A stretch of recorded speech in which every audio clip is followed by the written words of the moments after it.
ದೊಡ್ಡಬಳ್ಳಾಪುರ ಗೀತಂ ಕಾಲೇಜಲ್ಲಿ ಕನ್ನಡ ರಾಜ್ಯೋತ್ಸವ ಯಾವ ರೇಂಜಿಗೆ ಆಚರಿಸಿದ್ವಿ ನಿಮ್ಗೇನಾದ್ರೂ ಗೊತ್ತಾ? ಫಸ್ಟ್ಗೆ ನಾಡಗೀತೆ ಸ್ಟಾರ್ಟ್ ಮಾಡಿದ್ರು, ಆಮೇಲೆ ಮಹೇಶ್ ಜೋಶಿ ಸರ್ ಭಾಷಣ ಮಾಡಿದ್ರು. ಒಬ್ಬ ಹುಡುಗ ಮಹೇಶ್ ಜೋಶಿ ಸರ್ದು ಭಾವಚಿತ್ರ ಬಿಡಿಸಿದ್ದ. ಅದಕ್ಕೆ ನಮ್ ದೀಕ್ಷಿತ್ ಏನಂತ ಅಂದ್ರೆ, ಆಮೇಲೆ ಭರತನಾಟ್ಯ ಸ್ಟಾರ್ಟ್ ಆಯ್ತು.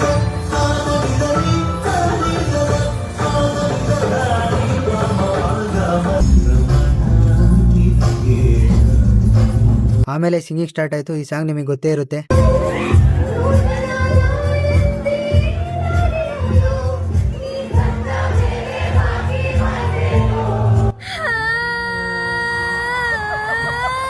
ಆಮೇಲೆ ವಸ್ತ್ರನೌವೆಯಿಂದ ಟ್ರೆಡಿಷನ್ ಅಂದ್ರೆ ಹೇಗಿರ್ಬೇಕಂತ ತೋರಿಸ್ತಿದ್ರು.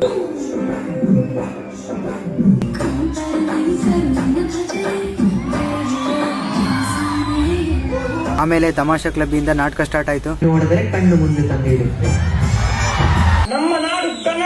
ಆಮೇಲೆ ಸ್ಟಾರ್ ಬಸ್ ಟೀಮ್ ಇಂದ ಡ್ಯಾನ್ಸ್ ಸ್ಟಾರ್ಟ್ ಆಯ್ತು.